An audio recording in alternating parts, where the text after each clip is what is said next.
next in our series of principles, and this one is one of the easiest to categorise and yet the hardest to do a demonstration of without throwing in loads and loads of techniques as responses to it. So just bear with us as we try and get this covered. When we do set sparring, or even free sparring, competition sparring, the techniques that come to us will be the kind of thing where we've got a straight punch coming into the face. Right?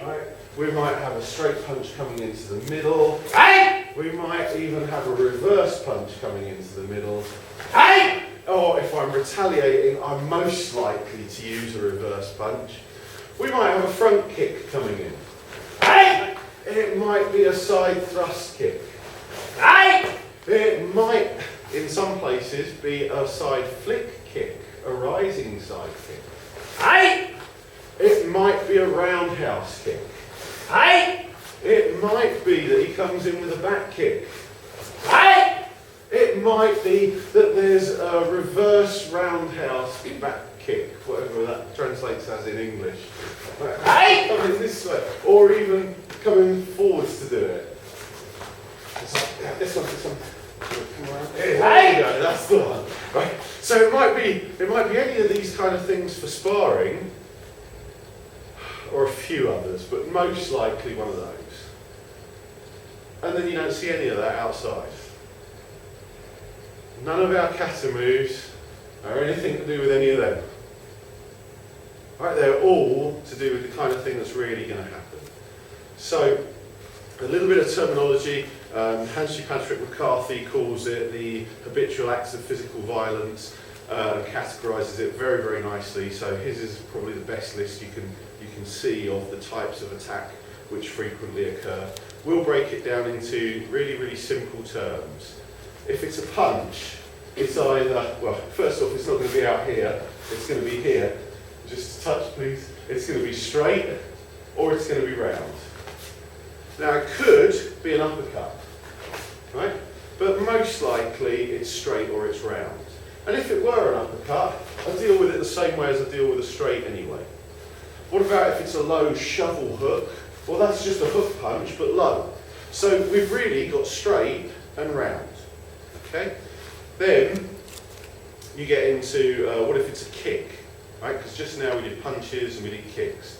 Well, outside we're not going to meet any nice martial arts type kick unless someone's seen it on the telly, and then the chances are they're not going to be able to do it very well because they've only seen it on the telly. They haven't practiced it the thousands of times that we spend in the dojo practicing it, trying to get it nice. Okay? So what kind of kick can we really expect outside? Could be a hefty great footballer's kick. Could be a big round hooking kick, right? But really, we're not going to see too many great kicks outside. Hands on. Could be that it comes in down there. Could be that it comes up a bit higher. Could be that it comes on the shoulders. Could be that it goes on your throat. Could be that it's down on the lapels. All of these are extended arm grabs. I'm going to treat all of them the same as I treat a straight punch. Right? So if the hands come onto here, I treat it the same as I do with a straight punch. Because you can't have a million different tactics for a million different situations. You only have entry and then what you do to the guy. What about if it's one of those closer type of grabs? Say a bear hug. It's either coming in around the front or it's coming in around the back. These types of attacks are circles. So if it's a circle kind of attack, I'm going to receive it the same way as I do a hook punch. Right? Same kind of action. I'm basically either clearing to the outside or I'm entering into the situation. Doesn't matter whether it's a high up kind of bear hug or whether he's coming in a lot lower. It could be a grappling type of takedown. It's still met the same way, which is this entry into a situation. It's to throw your body weight into it, and if I can help it, I'm going to be on top. Now, if you're short and you've got someone coming in at you and you're going, how can I get on top? Don't forget, he's got to reach my head.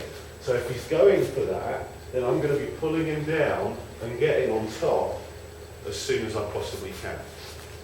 Doesn't mean I won't attack under here, just means that this is the beneficial position for me.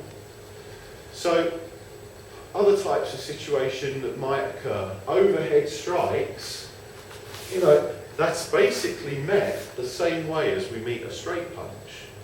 Alright, the arc of the attack is different, but it's basically met the same. So in the end, what we've got is actually a very small set of movements. Say for instance, we've already got into it, and there's been a pull on my right arm. So you've pulled on that side. Now, all that's happening now is a situation where I've got to deal with what's going on. So I'm going to go, what shall I take? Am I going to decide that actually I'm going to be on the outside over here, or am I now taking the inside line over here? So even if he's got that here, I'm still taking the inside line here.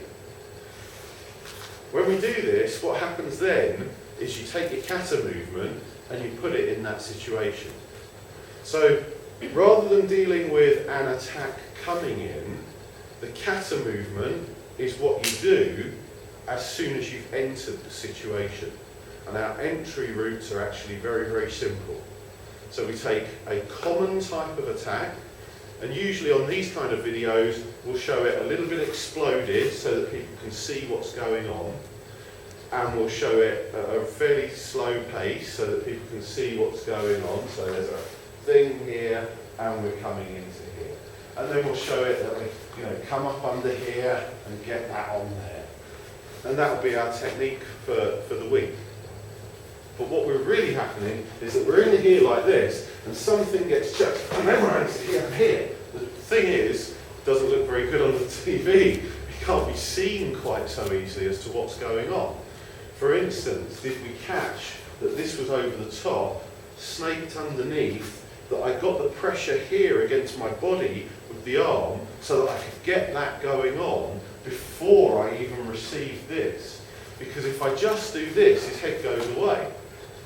So I make sure that I've got that, and then I'm not letting it go away, which is what's causing him his problems and gives me a fine reason for touching my other arm. Anyway, we've gone off topic yet again.